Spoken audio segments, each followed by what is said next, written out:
자, 순열의 마지막 개념이에요. 같은 것이 있는 순열. 근데 우리가 순열을 한번 생각해 볼게요. P. 순열은 맨 앞에 이런 거야. 서로 다른 n개 중이잖아. 서로 달라야 돼. n개가 있는 거야. 근데 지금 얘는 뭐가 있대? 같은 것이 있는 거야. 서로 다른 것만 있는 게 순열 P였는데 서로 같은 것이 있는 경우에는 어떻게 다룰까에 대한 해석이야. 물론 얘는 기호는 없어. 우리가 P, C 이런 기호는 없고 같은 것이 있을 때 다루는 방법에 대한 해석을 해주는 거야. 됐죠, 개념은? 자, 그리고 같은 것이 있는 순열이 뭔지 대충의 감을 잡기 위해서 예시를 하나 들어볼게요. 이렇게 하나 들어보겠습니다. 자, A, B, C 이렇게 있다고 해볼게요.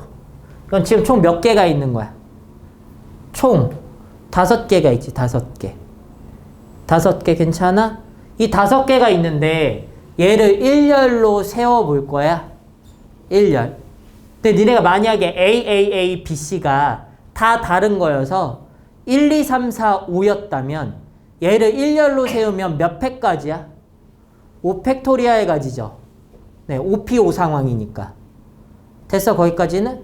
근데 얘는 5P5 상황이 아니야. 왜냐면 A가 서로 같아서 구분이 안 가는 상황이잖아. A가 같아서 서로 구분이 안 가는 상황이라고. 됐어? 그럼 얘를 어떻게 셀까에 대한 해석인 거야. 물론 내가 이 A와 A를 서로 구분이 간다라고 생각하고 개수를 한번 쉬어보자면 봐봐. 이 A를 내 맘대로 1, 2, 3이라는 걸로 바꿔 써볼게. 만약 내가 1, 2, 3, BC가 있어. 1, 2, 3, BC. 걔를 일렬로 세우면 몇 개나 만들어낼 수 있니? 그러니까 A를 1, 2, 3으로 바꿔 쓴 거야. 서로 구분이 가게 바꾼 거야. 원래는 구분이 안 가는데. 근데 1, 2, 3으로 써도 나중에는 이 1, 2, 3이 뭐하다고 생각할 거야? 구분이 안 간다고 생각해 볼 거야. 됐어? 근데 구분이 가는 1, 2, 3, BC를 일렬로 세우면 5팩토리아에게 만큼이 만들어져. 5팩만큼. 이해가?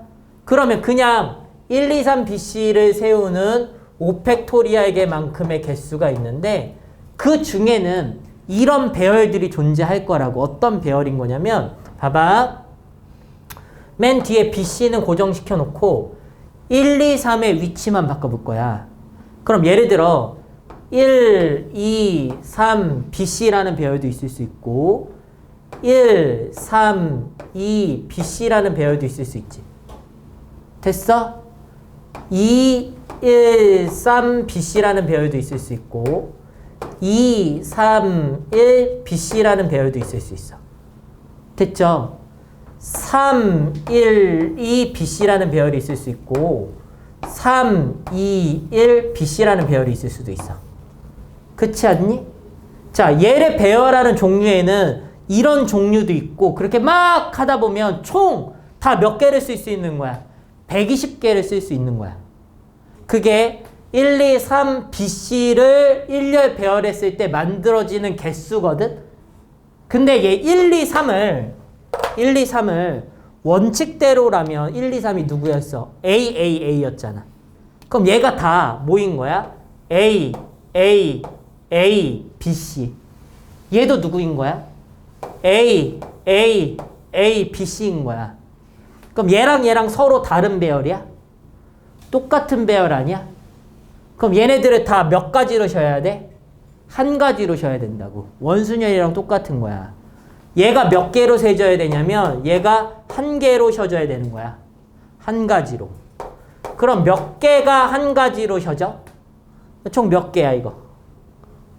6개지. 6개당 한 개로 쉬어져야 되니까 총 5팩토리알 중에 6개가 한 개로 세지지? 그럼 얘를 몇으로 나누면? 6으로 나누면 같은 것이 있는 순열의 개수가 얻어진다라는 논리야. 이 논리가 받아들여져? 그 논리는 왜 만들어지는 거냐면 얘 세 개가 원래 뭐가 안 돼? 구분이 안 가잖아. 이 세 개끼리 위치를 바꾸는 것만큼이 똑같다는 얘기야. 얘 세 개가 위치를 바꾸는 개수는 몇 팩토리얼에게만큼 만들어져? 3팩토리얼에게만큼. 그래서 얘를 몇으로 나누는 게 3팩토리얼로 나누는 거야. 즉 얘가 몇 개가 한 가지로 세지는 거냐면 같은 것이 있는 것에 위치를 바꾼 3팩개만큼이 한 개로 셔지니까 3팩으로 나눈다라는 개념을 갖는 게 같은 것이 있는 순열에 대한 해석이라고. 받아들여졌어? 자, 그러면 예시를 좀 바꿔볼게. 자, 만약에 A, B, C가 있어.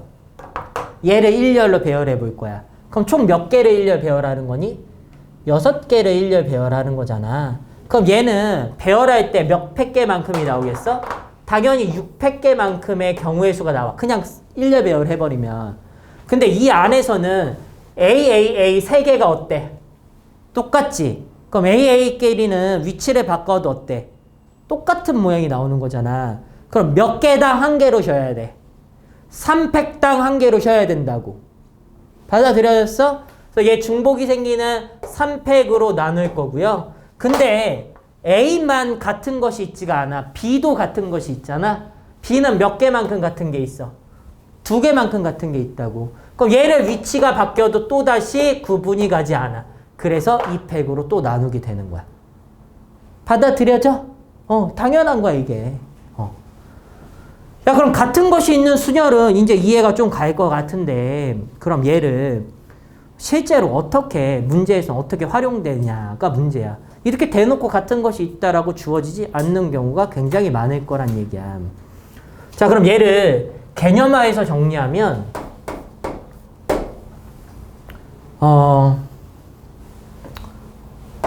n개 중에 서로 같은 것이 책에 있는 거랑 그대로 정리해 줄게요. P, Q, R개가 있어. 얘를 일렬로 배열하는 경우의 수는 이런 결론을 얻게 되는 거야. n개가 있지? n개를 일렬로 배열할 거잖아? 그럼 몇 팩토리얼이야? n 팩토리얼개만큼 있는 거야? 근데 같은 것이, 그러니까 여기서 A가 몇 개 갖게 있어? 3개 갖게 있지. 이것처럼 A가 P개만큼 써 있는 거야. 같은 것이 P개. 같은 것이 또다시 Q개.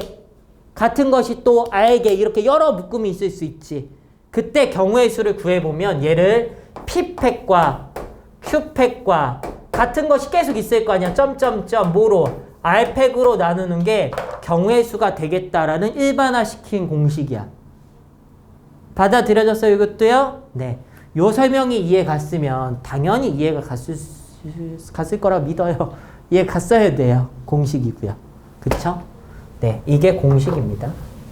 받아들여 보시면 되고요. 자, 이쪽을 지워볼게요. 근데 같은 것이 있는 순열에 요 내용을 이해한다고 해서 실제 문제풀이가 되냐? 그런 것은 아니야. 같은 것이 있는 순열의 상황이 어떤 상황이어서 그때마다 이런 걸 쓰게 되는지에 대한 해석이 훨씬 중요해. 그래서 예를 좀 들어볼게. 이런 거야. 또 예를 또 들어봅시다. A, B, C, D, E, F. 자, 6개의 문자가 있어. 6개의 문자가 있어. 첫 번째 질문이야. 6개를 일렬로 배열하는 경우의 수는 당연히 6팩토리얼개만큼이지. 됐어? 근데 조건이 붙은 거야. 조건. A가 B보다 앞에 나와야 돼. 경우의 수를 묻는 거야. A가 B보다 어디 나와야 돼? 앞쪽에 나와야 되는 거야. 바로 붙어서 앞이 아니라 앞쪽 편에 나온다라는 얘기야.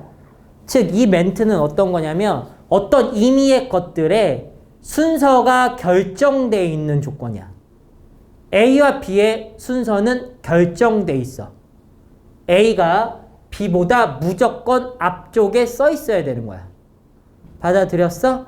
그럼 다 배열한 다음에 A가 B보다 앞쪽에 있는 걸 셀 거야? 그렇게 셀 수가 없는 거야. 특정 위치 관계가 주어질 때는 그 특정 위치 관계가 주어진 문자를 브랭크 처리한다.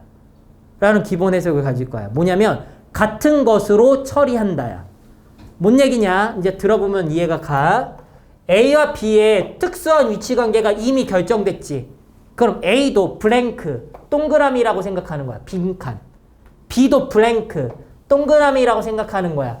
A와 B는 서로 똑같아서 구분이 안 가는 상태야. 됐어? 그럼 얘를 배열해봐. 어떻게 배열할 거야? 총 몇 개야? 600만큼 배열하겠지? 블랭크와 블랭크는 서로 같아서 구분이 안 가잖아. 그럼 200만큼으로 나누는 거야. 그럼 그게 왜 얘랑 같은 이 해석이 왜 얘가 되냐에 대한 결론이야.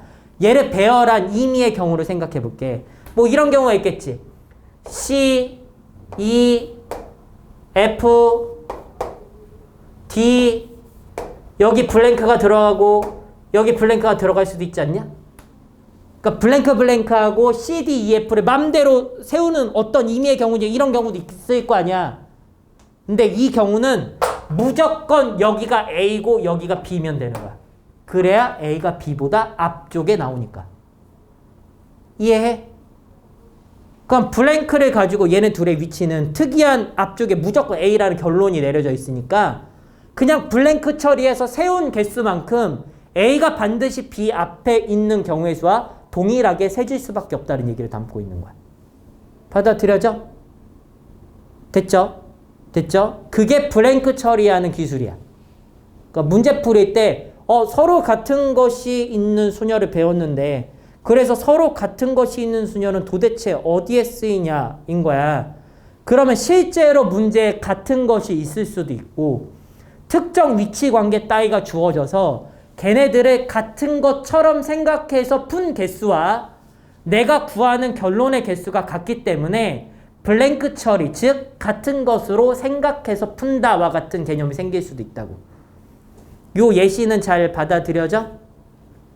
됐어? 그럼 이 예시 말고도 멘트상에 주는 여러 가지 예시는 당연히 존재하는 거야. 그건 문제 풀이 때 더 보겠죠.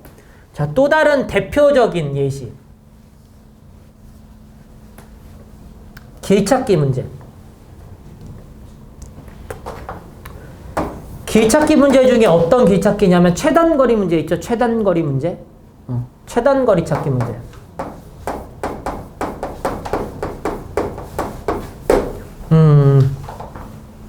자, 얘는 아무거나 되겠습니다. 그냥 그릴게요. 몇 칸짜리를 해야 되나? 대충 그립시다. 공간이 마음에 안 드네요. 이렇게.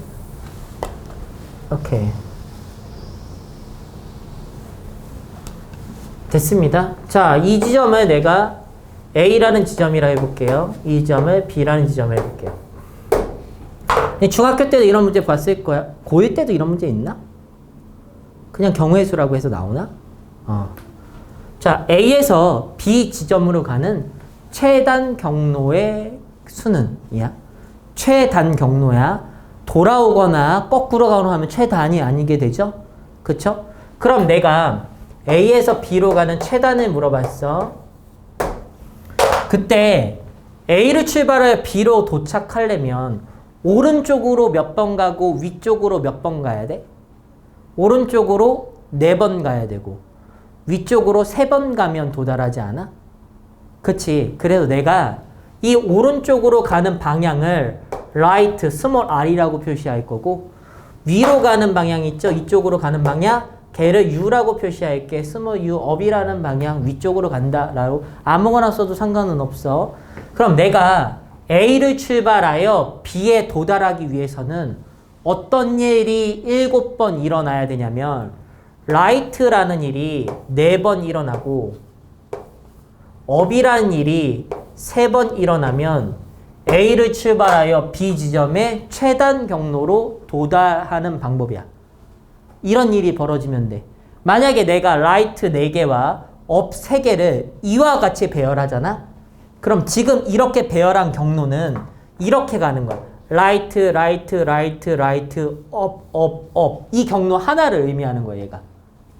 이해했어?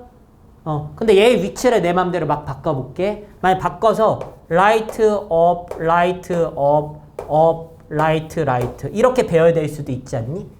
그럼 지금 쓴 이 배열의 경로는 라이트, 업, 라이트, 업, 업, 라이트, 라이트. 이 경로를 나타내는 거야.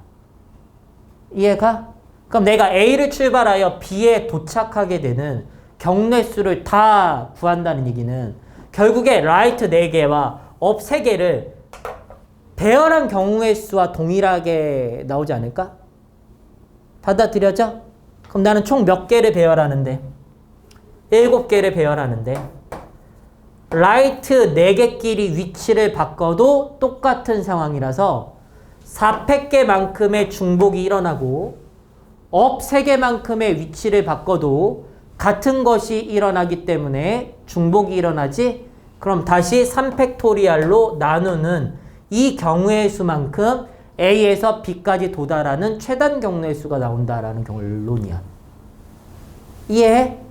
근데 야, 니네 이렇게 풀어본 적 있어? 이렇게 안 풀지? 고1 때 어떻게 풀었어? 중2 때 하고. 숫자 써서 풀지 않아? 숫자 써서 풀지. 숫자 써서 푸는 풀이는 무슨 법칙을 이용한 풀이야? 합의 법칙을 이용한 풀이죠. 합의 법칙을 이용한 풀이. 우선 좀 더 설명한 다음에 더 설명해 볼게요. 얘 이해 갔어, 이거? 이게 왜 같은 것이 있는 순열인지 받아들여야 돼. 같은 것이 있어서 같은 것이 있는 순열이 아니야. 니네 순열이 줄을 세워서 순열이었어? 줄을 세우지 않아도 순열이야. 니네 정수 만들기가 줄 세우는 건 아니잖아. 이게 무슨 말인지 이해가? 그 상황이 순열의 상황인 것 뿐이고 지금 이 푸는 상황이 같은 것이 있는 순열 상황인 것 뿐이야.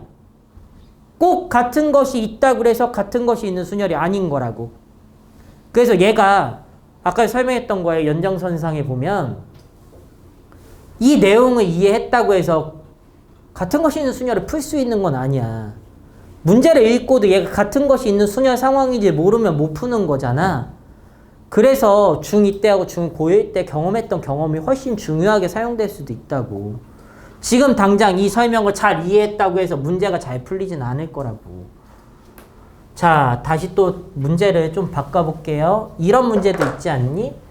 요 가운데다가 임의의 점 P라는 거 하나 만든 다음에 A를 출발하여 P를 거쳐 Q로 B죠? A에서 출발하여 P를 거쳐 B로 도달하는 경우의 수 구하는 거 기억나죠? 그럼 얘는 이렇게 만들어야 되잖아. A를 출발하여 P까지 가고 순차적으로 B까지 가는 거지. 순차적으로 일어났다는 것은 고배 법칙을 사용할 수 있지. 왜? 그 각각에 대해 같은 횟수 일어날 수 있기 때문에. 근데 니네 진짜 문제는 이게 전부가 아니야. 진짜 복잡한 문제들 많아. 여기다 P지점 하나 주고 이렇게 임의의 점 주잖아. 그 여기서는 이쪽과 이쪽 방향으로 가는 건 되지만 그러니까 이쪽에서 들어갔을 때 라이트 좌회전하는 건 되지만 직진하는 건 안 돼. 여기서 들어왔을 때 우회전하는 건 되지만 직진하는 건 안 돼. 이런 특이 조건들이 붙는 문제들이 되게 많아.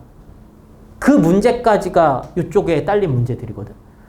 그러니까 우리가 그냥 최단 경로 문제 라이트 같은 것이 있는 걸 배열할 거야. 이 문제는 없다고 보는 게 맞아. 되게 이상한 조건들. 그러니까 그냥 이거를 구하는 건 중학교 때 문제도 있잖아. 고1 때 문제도 있다고. 여기 되게 이상한 조건들이 붙는 문제들이 실제 기출돼. 어려워. 그때부터는. 케이스를 세야 되는 거여서. 자, 이제 다시 볼게요. A에서 P로 가는 경우만 생각해봐. A에서 P까지 도달해봐. 라이트 몇 번 일어나고 업 몇 번 일어나야 돼. 라이트 3번, 업 2번이지. 그럼 총 몇 개? 5팩토리알. 라이트 3개 같은 것. 업 2개 같은 것. 이거죠? 곱하기. P에서 B 가는 거는 그냥 2개죠. 그냥 눈으로 봐도. 그래서 이렇게 계산되는 게 A, P, B를 가는 경로겠다. 됐어? 근데 숫자 쓰는 풀이를 하나 볼 건데 숫자 쓰는 풀이. 숫자 쓰는 풀이가 왜 가능한 거냐면 합의 법칙 때문에 가능한 겁니다. 합의 법칙. 봐봐. 너네 A를 출발하여 요 지점 보이죠? 이 지점에 도달하는 경우의 수는 최단 경로로 몇 가지야? 당연히 한 가지지. 자, 이 지점에 도달하는 최단 경로의 수는 한 가지잖아. 여기도 한 가지, 여기도 한 가지잖아. 여기도 한 가지고, 여기도 한 가지, 여기도 한 가지야. 됐어? 자, 이 지점에 도달해 볼 거야. 이 지점에, 됐죠? 이 지점에 도달하는 경로는 요 밑에서 열로 오거나 여기서 열로 와야 되지. 두 사건은 동시에 일어나지 않아? 동시에 일어날 수가 없어. 내 위치가 여기면서 여기일 수는 없잖아. 여기서 오는 경우, 여기서 오는 경우가 있죠? 얘는 왜 더하는 거야? 동시에 일어나지 않으니까. 합의 법칙을 쓰겠죠. 맞아? 두 사건은 교사건이 공사건인 두 사건의 관계니까. 그래서 여기가 당연히 얘네 둘을 더하게 되는 거야. 이 지점에 도달하려면 여기서 오는 것과 여기서 오는 경우가 있고 두 사건은 동시에 일어날 수 없기 때문에 당연히 더하는 거라고. 이게 너무 당연한 거거든. 그냥 더해서 쓴다가 아니라 경우를 센 거야 이게. 경우를 세서 이렇게 될 수밖에 없는 숫자 쓰기 풀이인 것뿐이야. 즉 얘는 합의 법칙을 이용하고 있는 거라고. 됐어? 내 합의 법칙은 왜 쓸 것 같아? 이거 숫자 쓰는 풀이는 왜 쓸 것 같아? 야, 같은 것이 있는 순열은 이거 뒤찾기는 같은 것이 있는 순열이라고 했는데 왜 숫자를 쓰고 있을까? 근데 조건이 복잡해지면 숫자를 쓸 수밖에 없어. 그러니까 예를 들어서 중학교 때도 이런 문제 있어.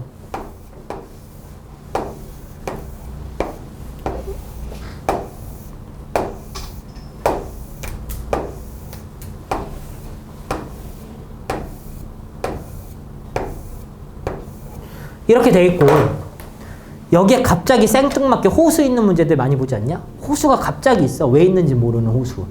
호수가 막 이렇게 있어. 뭐 막 이렇게 뭐 지 멋대로 이렇게. 몰라, 그냥 대충 이렇게 있다고 쳐볼게. 그럼 호수는 길이 없어졌어. 호수에 또 맨날 길 없잖아. 이렇게 없죠. 대충. 길 다 지워놓은 다음에 이렇게 물어보지. A 지점에서 B 지점으로 가는 B가 보통 여기 다 막혀야 되는데 여기 길 없어. 밑에 쪽으로 사라졌어. 여기 B 지점. A 지점에서 B 지점으로 가는 최단 경로의 수, 이런 거 물어보는 거 있잖아. 그치? 이런 거 물어볼 때 이거 그림이 망했는데 별로네. 그림이 내가 원하는 모양이 아니야. 마음에 안 드네요. B를 엿다 줘야 되겠다. 여기 G를 살리고 여기 이렇게 살리고 여기 밑에 있어요. 여기 있어요. 이거 이렇게 있는 거야. 오케이. 이렇게 오케이. 이렇게 나 생각해봐. 여기 물이라서 못 지나가. 이렇게. A에서 B로 도달하는 최단 경로의 수를 구하려고 한다면 어떻게 할 거야? 푸는 방법은 되게 여러 가지가 있어. 크게 보면 세 가지 정도라고 볼 수 있겠다. 반드시 지나야 되는 점을 찍어서 푸는 방법. 반드시 지나면 안 되는 점을 찍어서 푸는 방법. 숫자 쓰는 방법이 있어. 그러니까 이런 거야. A에서 B로 가려면 요 지점 뭐예요? 여기? 요 지점. 그리고 대충 대각선 볼게요. 요 지점.